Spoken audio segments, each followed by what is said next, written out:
Hi friends, ఎలా ఉన్నారు? నేను మీ హేమంత్. ఈరోజు మనం మలయాళంలో రీసెంట్గా రిలీజ్ అయిన లూసిఫర్ 2 మూవీని ఎక్స్ప్లెయిన్ చేసుకుందాం. ఇలాంటి వీడియోస్ మీకు మళ్ళీ మళ్ళీ కావాలి అనుకుంటే ఇప్పుడు లైక్ చేసి మన ఛానల్ని సబ్స్క్రైబ్ చేసుకోండి. అలాగే మీకు ఏదైనా మూవీ విషయం కావాలనుకుంటే కామెంట్స్లో మాకు చెప్పండి, ఎక్స్ప్లెయిన్ చేసేందుకు ట్రై చేస్తాం. సో ఇంకేమాత్రం ఆలస్యం చేయకుండా వీడియోలోకి వెళ్ళిపోదాం. స్టోరీలోకి వెళ్లే ముందు లూసిఫర్ 1 మూవీలో ఏం జరిగిందో ఒక చిన్న రీక్యాప్ వేద్దాం.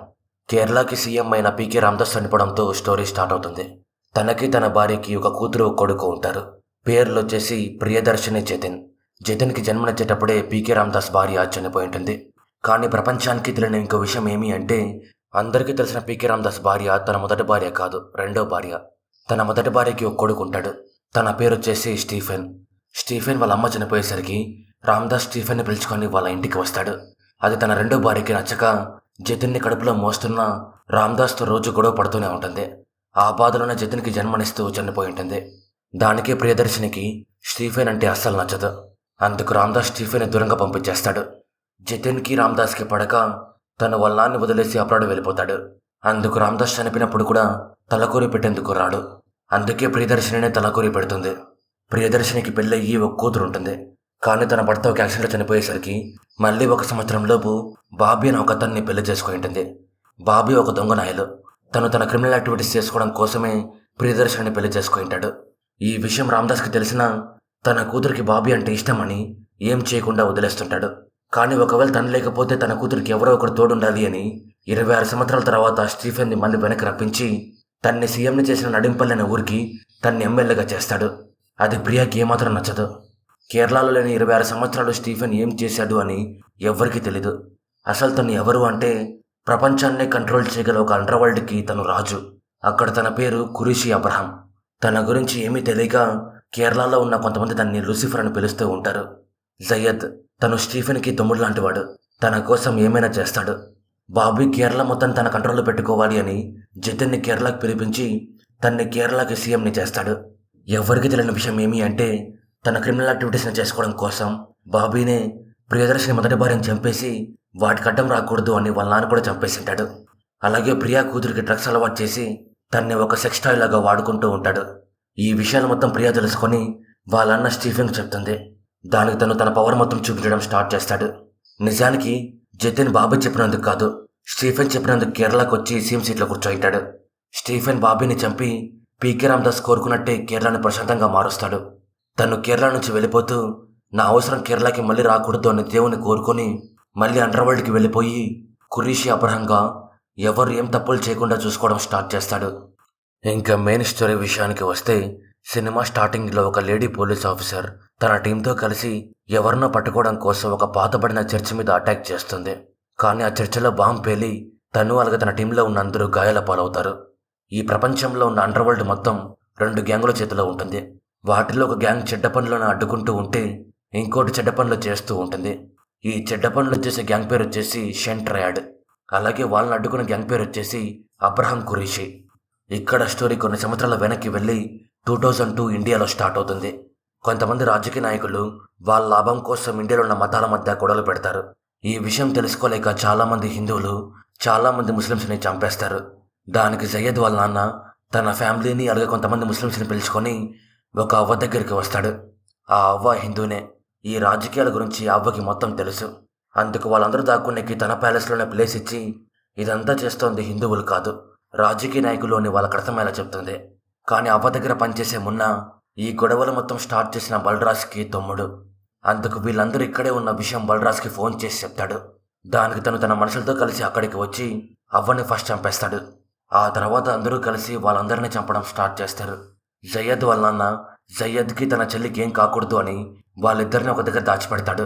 అందరూ కలిసి వాళ్ళందరినీ చంపుతుంటే మున్నా మాత్రం కడుపుతో ఉన్న జయద్ వాళ్ళ అక్కని రేప్ చేసి మరీ చంపుతాడు. ఇదంతా జయద్ చూస్తూ కూడా ఏం చేయలేకపోతాడు. దానికి తన చెల్లితో కలిసి అక్కడి నుంచి పారిపోతాడు.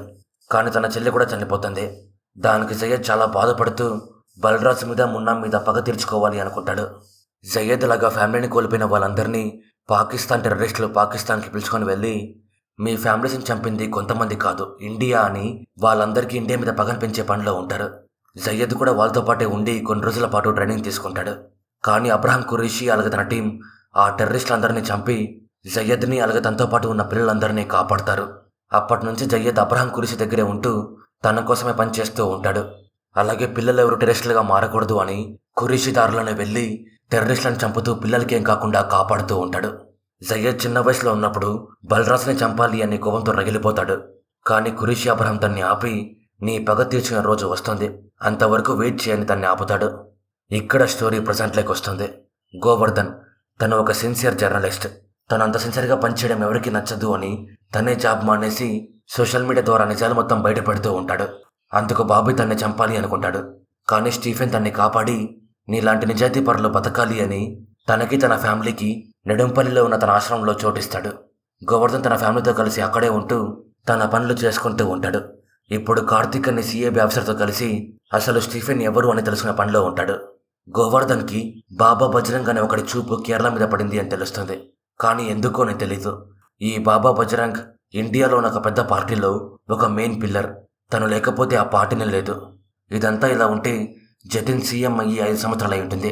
తనలో చాలా మార్పులు వచ్చుంటాయి. తను పార్టీ వాళ్ళతో ఏం డిస్కస్ చేయకుండా అన్ని తనకు నచ్చినట్టు చేసుకుంటూ ఉంటాడు. ఇది పార్టీలో ఉన్న ఏ ఒక్కరికి నచ్చదు. కానీ తను సీఎం కావడం వల్ల అందరూ సైలెంట్గా ఉంటారు. కానీ పీతాంబరం అనే ఒక ఎమ్మెల్యే మాత్రం ఒక తప్పుదారిలో వెళ్తున్న పార్టీలో నేను ఉండను అని రాజీనామా చేస్తాడు. జతిన్ ఒక పెద్ద అనౌన్స్మెంట్ చేయడం కోసం రేపు ఒక పెద్ద మీటింగ్ని పెడుతుంటాడు. కానీ తను ఆ పార్టీ మీటింగ్లో ఏం చెప్పబోతున్నాడన్న విషయం పార్టీలో ఉన్న ఏ ఒక్కరికి తెలీదు.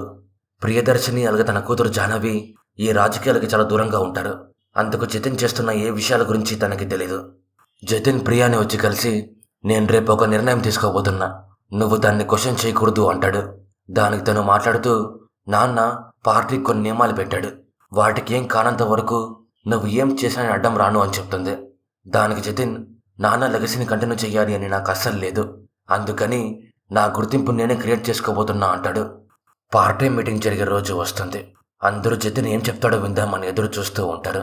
జతిన్ మాట్లాడుతూ, నేను సీఎంగా ప్రమాణ స్వీకారం చేసినప్పుడు చాలా చేస్తా అని ప్రమాణం చేశా, కానీ నా పార్టీ వాళ్ళ వల్ల ఇదంతా చేయలేకపోయాను అంటూ, అందుకే నేను ఆ పార్టీ నుంచి బయటకు వచ్చేసి కొత్త పార్టీ స్టార్ట్ చేయబోతున్నా, దానికి మీ సపోర్ట్ కావాలి అంటూ నాకు మన పార్టీకి సపోర్ట్ చేసేందుకు బాబా బజరంగ్ ఇక్కడికి వచ్చారు అని తనందరికీ పరిచయం చేస్తాడు. ఈ బాబా బజరంగ్ మరెవరో కాదు, బల్రాజ్. బజరంగ పేరు మార్చుకొని రాజకీయాల్లో ఇప్పుడు ఒక పెద్ద స్థాయిలో ఉంటాడు. ఇదంతా చూసిన జతిన్ ఫ్యామిలీ వాళ్ళు అలాగే పార్టీ వాళ్ళందరూ షాక్ అయిపోతారు. కేరళ నాశనం అయిపోతుంది అనే విషయం గోవర్ధన్ అర్థం చేసుకొని యూట్యూబ్లో లైవ్కి వచ్చి స్టీఫెన్తో, నువ్వు కాపాడుకున్న కేరళ ఇప్పుడు మళ్ళీ ప్రమాదంలో పడింది, వచ్చి కాపాడుకో అంటాడు. ఇక్కడ స్టోరీ లండన్లో స్టార్ట్ అవుతుంది. కబూగా ప్రపంచంలో ఉన్న డ్రగ్స్ మొత్తం తనే హ్యాండిల్ చేస్తూ ఉంటాడు. లండన్ పక్కనే ఉన్న దేశంలో కబూగా గ్యాంగ్ డ్రగ్స్ మొత్తాన్ని సిద్ధం చేసి లండన్లోకి తీసుకొని రావాలి అని స్టార్ట్ అవుతారు. ఈ గ్యాంగ్లో మెయిన్గా 2 ఉంటారు. వాళ్ళెవరు అంటే రాబర్ట్ అలాగే సర్గి. సర్గి వచ్చేసి ఒకప్పుడు కురిషి అబ్రహాం గ్యాంగ్లో పనిచేసింటాడు, కానీ తన్ని మోసం చేసి కబూగా గ్యాంగ్లో జాయిన్ అయిపోయింటాడు. ఈ రాబర్ట్ వచ్చేసి లండన్లో పోలీస్ ఆఫీసర్. కురిషి అబ్రహాంని పట్టుకోవడం కోసం ఎదురు చూస్తూ ఉంటాడు. ఇది తన గురించి లండన్ పోలీసులకు తెలిసిన విషయం. కానీ తను ఒక డబుల్ ఏజెంట్, పోలీస్గానే ఉంటూ కబుగా కోసం పనిచేస్తూ ఉంటాడు. ఇప్పుడు కూడా వాళ్ళ సరుకును లండన్లో సేఫ్గా చేర్చాలి అని వాళ్ళకి బందీ అయినట్టు యాక్ట్ చేస్తూ ఉంటాడు. బోరిస్ తను లండన్లో జరిగే స్పెషల్ ఆపరేషన్స్కి హెడ్. అందుకు ఒక లేడీ ఆఫీసర్ని తన టీంతో పాటు పంపించి కబుగా గ్యాంగ్ కోసం బార్డర్లో వెయిట్ చేయమంటాడు. ఆ లేడీ ఆఫీసర్ రాబర్ట్కి మంచి ఫ్రెండ్. తనకి తన ఫ్రెండ్ గురించి తెలియక తన ఫ్రెండ్ని కాపాడాలి అని రెడీగా ఉంటుంది. కానీ కబుగా గ్యాంగ్ వాళ్ళు వేరే దారిలో నుంచి లండన్లోకి వచ్చేకి ట్రై చేస్తారు. అప్పుడు కురిషి అబ్రహాం తన గ్యాంగ్తో అక్కడికి వచ్చి నామరూపాలు లేకుండా అందరిని చంపేస్తాడు. కురిషికి రాబర్ట్ గురించి నిజం తెలుసు.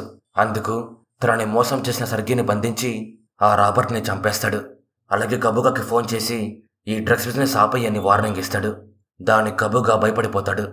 కురిషి అబ్రహాం ఒక డ్రగ్ కార్టెల్ని ఆపినా తను ఒక పోలీస్ ఆఫీసర్ని చంపడం వల్ల వెస్ట్రన్ కంట్రీస్లో ఉన్న పోలీసులందరికీ తనే నెంబర్ 1 టార్గెట్ అవుతాడు. దానికి వాళ్ళంతా కురిషికి శత్రువులైన షెంట్రాడ్తో కలవాలి అనుకుంటారు. లేడీ పోలీస్ ఆఫీసర్ తన ఫ్రెండ్ రాబర్ట్ చావుకి ప్రతీకారం తీర్చుకోవాలి అని కురిషి అబ్రహాంని పట్టుకోవడమే లక్ష్యంగా పెట్టుకుంటుంది. కానీ పోలీసులు ఎవరికి తను ఎలా ఉంటాడన్న విషయం తెలీదు, తన చేతికి ఉన్న ఉంగరం తప్ప. సిఐబి కార్తిక్ కురిషి అబ్రహాం గురించి తెలుసుకొని ఆ ఫైల్ని గోవర్ధన్కి ఇస్తాడు. స్టీఫెన్ ఎవరో తెలుసుకోవాలి అని చూస్తున్న గోవర్ధన్కి కురిషినే గోవర్ధన్ ఏమో అనే డౌట్ వస్తుంది. ఎందుకంటే తన చేతికున్న ఉంగరం చూసి దానికి తనకి ఈ స్టీఫెన్ ఎవరో తెలుసుకోవాలని ఆత్రం ఇంకా పెరిగిపోతుంది. స్పెషల్ ఆపరేషన్స్కి హెడ్ అయిన బోరిస్ ఎవరికి తెలియకుండా ఖురీష్ అబ్రహం కోసం పనిచేస్తూ ఉంటాడు. లేడీ పోలీస్ ఆఫీసర్ తన కోసం వెతుకుతున్న విషయం అబ్రహంకి తెలిసేలా చేస్తాడు. అసలు స్టీఫెన్ ఎవరు, ఇంత అన్యాయం తిరుగుతున్న కేరళకి ఎందుకు రావట్లేదు అని గోవర్ధన్కి స్టీఫెన్ మీద చాలా క్వశ్చన్స్ ఉంటాయి. అందుకు వాటికి ఆన్సర్లు తెలుసుకోవాలి అని స్టీఫెన్కి టచ్లో ఉన్న రూథర్ని వెళ్ళి కలుస్తాడు. దానికి రౌతర్ గోవర్ధన్కి మొత్తం ఇంజెక్షన్ ఇచ్చి స్టీఫెన్ దగ్గరికి పంపిస్తాడు.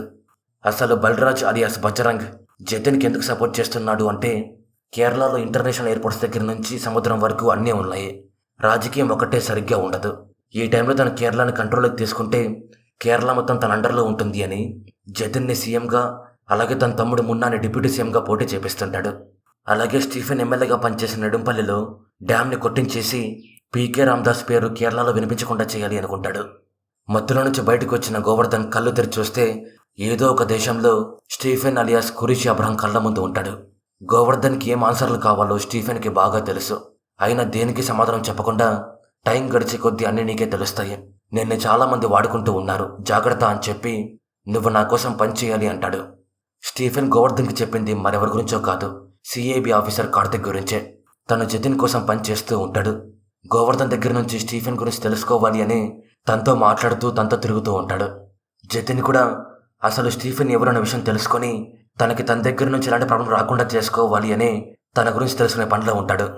ఖురీష్ అబ్రహం కబూకా చేసే పనులు మొత్తం ఆపించేయాలి అని తనని కలవాలి అనుకుంటాడు. దానికి కబూకా ఒక ప్లేస్ డిసైడ్ చేసి అబ్రహాంని అక్కడికి వచ్చి కలవమంటాడు. అబ్రహం తను ఎలా ఉంటాడో పోలీసులందరికీ తెలియాలి అని తనని మోసం చేసిన సర్గీని చంపి తను కబూగాని ఏ ప్లేస్లో కలుస్తున్నాడో లండన్ పోలీసులకు తెలిసేలా చేస్తాడు. దానికి లేడీ ఆఫీసర్ తన టీంతో కలిసి అబ్రహాంని పట్టుకోవడం కోసం వస్తుంది. ఖురీష్ అబ్రహం కబూగాని ఒక ఓల్డ్ చర్చిలో వచ్చి కలిసి తను ఎలా ఉంటాడో పోలీసులకు తెలియాలి అని తనే తన ఫేస్ని పోలీసులకు రివీల్ చేస్తాడు. దాన్ని చూస్తున్న లేడీ ఆఫీసర్కి అలాగే పోలీసులకి అసలు తన ఇంటెన్షన్ ఏంటి అని ఏం అర్థం కాదు. లేడీ ఆఫీసర్ అటాక్ చేసి అబ్రహాంని కబూగాని ఇద్దరిని పట్టుకోవాలి అనుకుంటుంది. కానీ బోరిస్ ఇప్పుడే అటాక్ చేయొద్దు అంటాడు. చర్చి లోపల గన్ ఫైరింగ్ సౌండ్లు వినిపిస్తాయి, అయినా అటాక్ చేయొద్దు అంటాడు. ఇంకా బోరిస్ని నమ్మకుంటే లాభం లేదు అని లేడీ ఆఫీసర్ తన టీంతో కలిసి చర్చి మీద అటాక్ చేసేకి వస్తుంది. కానీ చర్చి లోపల బాంబు పేలి లేడీ ఆఫీసర్కి తన టీంలో ఉన్న వాళ్ళందరికీ గాయాలవుతాయి. ఇదే మనం స్టోరీ స్టార్టింగ్లో చూసిన సీన్. పోలీసులు బాడీల మొత్తాన్ని పోస్టుమార్టంకి పంపించి చర్చి లోపల ఖురీష్ అబ్రహంకి సంబంధించిన ఉంగరాన్ని చూస్తారు. దానికి వాళ్ళు తను చనిపోయాడు అని అందరితో చెప్తారు. ఖురీష్ అబ్రహంతో పాటు చనిపోయిన కబూగా ప్రపంచం మొత్తాన్ని కంట్రోల్ చేస్తున్న 2 గ్యాంగుల్లో ఒక గ్యాంగ్ అయిన షెంట్రాడ్ లీడర్కి తమ్ముడు. ఈ విషయం తను తెలుసుకొని తన తమ్ముడి చావుకి కారణమైన ఖురీష్ అబ్రహం ఫ్యామిలీలో ఎవ్వరూ ఉండకూడదు అని వాళ్ళ గురించి తెలుసుకునే పనిలో పడతాడు. బోరిస్ అబ్రహం చనిపోయిన విషయం తెలుసుకొని గోవింద్ చెప్తాడు. తన దగ్గర నుంచి ఈ విషయం కేరళ న్యూస్ ఛానల్స్కి తెలుస్తుంది. దాంతో స్టీఫెన్ చనిపోయిన విషయం కేరళ మొత్తానికి తెలిసిపోతుంది. తను చనిపోయాడని తెలియగానే కొంతమంది చాలా సంతోషపడతారు, కానీ చాలామంది బాధపడతారు, ముఖ్యంగా ప్రియదర్శిని. జతిన్ పార్టీ వదిలేసి ఇంకో పార్టీ పెట్టేసరికి తన పాత పార్టీ వాళ్ళకి అలాగే ఇంకో పార్టీ వాళ్ళకి ఏం చేయాలో ఏం అర్థం కాదు. దీనికి తోడు స్టీఫెన్ చనిపోయిన విషయం తెలిసేసరికి షాక్లో ఉండిపోతారు. లేడీ ఆఫీసర్ హాస్పిటల్లో కోలుకుంటుంది. తను ఖురీష్ అబ్రహం చనిపోయిన విషయం తెలుసుకొని ఇదంతా నిజం అయి ఉండదు అంటుంది. దానికి బోరిస్ మాట్లాడుతూ, అది నిజమో కాదో పోస్టుమార్టం రిజల్ట్స్ వస్తే తెలుస్తుంది, కానీ నీ ఫ్రెండ్ రాబర్ట్ ఒక డబుల్ ఏజెంట్, తను కబూగా కోసం పనిచేస్తున్నాడు, అందుకే అబ్రహం తన్ని చంపేశాడు అంటూ తను మనకి మంచి చేశాడు అంటాడు. రాబర్ట్ ఒక డబుల్ ఏజెంట్ అనే విషయం లేడీ ఆఫీసర్ తెలుసుకొని నమ్మలేకపోతుంది. నెడుంపల్లిలో ఉన్న డ్యామ్ కొట్టేస్తే కేరళలో ఉన్న చాలా స్థలాలు మునిగిపోతాయి అని అక్కడ ఉన్న ఊరి వాళ్ళంతా పోరాటం చేస్తూ వాళ్ళకి సపోర్ట్ చేసేకి ప్రియాని ఊరికి రమ్మని పిలుస్తారు. దానికి తను వెళ్ళాలా వద్దా అనే ఆలోచనలో పడుతుంది. కానీ ఆ ఊరి వల్లే పీకే రామదాస్ సీఎం అయింటాడు. దీనికి తోడు జతిన్ ఫోన్ చేసి అక్కడికి వెళ్ళొద్దు, వెళ్తే ఏమైనా జరగచ్చు అని వార్నింగ్ ఇస్తాడు. దానికి తన కోపం వచ్చి వాళ్ళ నాన్న కోసం నెడుంపల్లికి వస్తుంది. ఈ విషయం బల్రాజ్ అలియాస్ బజరంగ్ తెలుసుకొని కేరళలో ఇంకో లీడర్ పుట్టకుండా చేయాలి అని ప్రియదర్శిని చంపేకి మనుషుల్ని పంపిస్తాడు. తను స్టేజ్ మీద స్పీచ్ ఇస్తున్నప్పుడే బజరంగ్ మనుషులు తన మీద అటాక్ చేస్తారు. దాంతో జనాలంతా అక్కడి నుంచి పారిపోతారు. కానీ కొంతమంది తనని కాపాడి అడవిలోకి పిలుచుకొని వెళ్ళిపోతారు. కానీ బజరంగ్ మనుషులంతా కలిసి తనని కాపాడి ట్రై చేస్తున్న వాళ్ళందరినీ చంపి తనని చంపేకి వస్తారు. ఇప్పుడే లండన్లో ఉన్న పోలీసులకి ఒక విషయం తెలుస్తుంది. అది ఏమి అంటే చర్చిలో చనిపోయిన వాళ్ళందరూ కబూగా అలాగే తన మనుషులు మాత్రమే, అబ్రహం ఇంకా ప్రాణాలతో ఉన్నాడు అని. స్టీఫెన్ కేరళకి రావడం కోసమే తను చనిపోయినట్టు అందరిని నమ్మించింటాడు. అసలు ఆ రోజు చర్చ లోపల ఏం జరిగింది అంటే, ఖురీష్ అబ్రహం కబూగాని వచ్చి కలిసిన తర్వాత కబూగా అబ్రహాంని అడ్డు తొలగించుకోవాలి అని తనని చంపాలి అనుకుంటాడు. కానీ తనకు తెలియని విషయం ఏమి అంటే జయద్ ముందుగానే అక్కడికి వచ్చి కబూగాని చంపేకి సిద్ధంగా ఉంటాడు. తను ఎప్పుడైతే అబ్రహాంని చంపాలి అనుకుంటాడో అప్పుడే జయద్ కబ్బుగాని తన మనుషులను చంపేసి అబ్రహాంతో కలిసి అక్కడి నుంచి తప్పించుకుంటాడు. అలాగే పోలీసులు అటాక్ చేస్తున్నప్పుడు బాంబు పేల్చి అబ్రహాం చనిపోయాడు అని అందరు నమ్మించింటాడు. బజరంగ్ మనుషులు ప్రియదర్శిని చంపేకి వస్తున్నప్పుడు స్టీఫెన్ అక్కడికి వచ్చి అందరినీ చంపి తన చెల్లికి ఏం కాకుండా కాపాడి తనని సీఎంగా పోటీ చేయమని చెప్పి అక్కడి నుంచి వెళ్ళిపోతాడు. పోలీసులు ప్రియదర్శిని కోసం అడవి మొత్తం వెతికి దాన్ని వచ్చి కాపాడతారు. పోలీసులు తన దగ్గరికి వచ్చేలోపే స్టీఫెన్ అక్కడి నుంచి వెళ్ళిపోయింటాడు. ప్రియదర్శిని మీద బజరంగ్ జతిన్ అటాక్ చేపించి తను బయటపడేసరికి అది ఒక మావోయిస్ట్ అటాక్ అని క్రియేట్ చేస్తారు. సిఐబి ఆఫీసర్ కార్తిక్ ఈ కేసుని టేకప్ చేసి ఇన్వెస్టిగేషన్ని ఆపేస్తాడు. ప్రియదర్శిని అన్న చెప్పింది విని వాళ్ళ నాన్న స్టార్ట్ చేసిన పార్టీకి అండగా ఉండాలి అని సీఎంగా పోటీ చేసేకి రెడీ అవుతుంది. పార్టీలో ఉన్న వాళ్ళంతా దాన్ని ఆమోదించి ప్రియదర్శినితో పార్టీ మీటింగ్ పెట్టేస్తారు. దానికి బజరంగ్ తన కెరీర్ని ఇప్పుడే ముగించేయాలి అని తన మీద మనీ లాండరింగ్ కేసులు పెట్టించి మీటింగ్ తిరుగుతున్నప్పుడే అరెస్ట్ అయ్యేలా చేస్తాడు. ఇలా జరుగుతుంది అని స్టీఫెన్ తనతో ముందుగానే చెప్పింటాడు. అందుకు తను ధైర్యంగా దాన్ని ఫేస్ చేసి జైలుకి వెళ్తుంది. దాన్ని చూస్తున్న ప్రజలు నాయకులందరూ తనకి ఫుల్గా సపోర్ట్ చేస్తారు. ప్రజలకు తన మీద ఉన్న నమ్మకం ఒక్కసారిగా పెరిగిపోతుంది. స్టీఫెన్ బజరంగ్ని అంతం చేసే టైం వచ్చింది అని బజరంగ్ తమ్ముడు మున్నాని అలాగే తన తమ్ముడు జతిన్ని ఇద్దరిని కిడ్నాప్ చేస్తాడు. జతిన్ స్టీఫెన్ని చూసి కూడా భయపడకుండా నువ్వు నన్ను ఏమీ చేయలేవు, నాకేమైనా జరిగితే నన్ను కాపాడడానికి పీకే రామదాస్ కూడా లేడు అంటాడు. దానికి స్టీఫెన్ ఏం చెప్పకుండా నవ్వుతాడు. సిఐబి ఆఫీసర్ కార్తిక్ జతిన్ మున్నా ఇద్దరు కిడ్నాప్ అయిన విషయం బజరంగ్తో చెప్తాడు. దానికి తనకి ఏం చేయాలో ఏం అర్థం కాదు. అప్పుడే స్టీఫెన్ తనకి ఫోన్ చేసి నీ తమ్ముడు నీకు కావాలి అంటే ప్రియదర్శిని జైలు నుంచి రిలీజ్ చేసి నేను చెప్పిన చోటుకి రా అని ఒక లొకేషన్ పంపిస్తాడు. ఆ తర్వాత జయద్కి ఫోన్ చేసి నీ పగ తీర్చుకునే టైం వచ్చింది, ఇక్కడికి రా అని పిలుస్తాడు. దానికి జయద్ స్టీఫెన్ దగ్గరికి వస్తాడు. బజరంగ్ స్టీఫెన్ని చంపాలి అని తను చెప్పిన చోటుకి బయలుదేరతాడు. కార్తిక్ తనతో మాట్లాడుతూ ఇది ఖచ్చితంగా ట్రాపే, మీరు అక్కడికి వెళ్ళొద్దు, మున్నా నిదానంగా విడిపించుకుందామని చెప్తాడు. కానీ బజరంగ్ మాటలు వినకుండా స్టీఫెన్ చెప్పిన చోటుకి వస్తాడు. స్టీఫెన్ జయద్ ఇద్దరూ కలిసి మున్నా చేసిన పనులకి తనని చావగొట్టి తనకి బాంబ్ ఫిక్స్ చేసింటారు. బజరంగ్ ఎప్పుడైతే తనని చూసి తన దగ్గరికి వస్తాడో అప్పుడే ఆ బాంబ్ పేలి తను పీస్ అయిపోతాడు. దానికి బజరంగ్కి చాలా కోపం వచ్చి స్టీఫెన్ని జయద్ని చంపేకి ట్రై చేస్తాడు. కానీ వాళ్ళిద్దరూ కలిసి బజరంగ్ మనుషులందరినీ చంపేస్తారు. ఆ తర్వాత జయద్ బజరంగ్ని తన కసితీరా కొడుతూ తన వాళ్ళ చావుకి ప్రతీకారం తీర్చుకుంటాడు. ఆ తర్వాత తనని చంపేసి శవం కూడా ఎవరికి దొరకకుండా చేస్తారు. అన్నదమ్ములు ఇద్దరు కనిపించకుండా పోయేసరికి వాళ్ళ పార్టీ వాళ్ళు గొడవలు చేయడం స్టార్ట్ చేస్తారు. సిఐబి ఆఫీసర్ కార్తిక్ ఇండియా నుంచి పారిపోయేందుకు ట్రై చేస్తాడు. కానీ స్టీఫెన్ తనని చంపించేస్తాడు. స్టీఫెన్ కోరుకున్నట్టే కేరళ మళ్ళీ సేఫ్ అవుతుంది. ప్రియదర్శిని సీఎం అవుతుంది. స్టీఫెన్ జతిన్ని చంపకుండా 2 అవకాశాలు ఇస్తాడు. 1 చనిపోవడం, 2 కేరళకి వెళ్ళి వాళ్ళ అక్క దగ్గర ఉంటూ తను చెప్పింది చేయడం. జతిన్ 2 ఆప్షన్ ఎంచుకొని హెలికాప్టర్లో కేరళకి స్టార్ట్ అవుతాడు. కానీ అప్పుడే షెంట్రాడ్ లీడర్ స్టీఫెన్కి ఫోన్ చేసి నువ్వు నా తమ్ముడిని అలాగే నా కోసం పనిచేస్తున్న ఆఫీసర్ని చంపావు, అందుకే నేను నీ కోసం పనిచేస్తున్న బోరిస్ని చంపేస్తున్నా అంటూ తన్ని చంపేస్తాడు.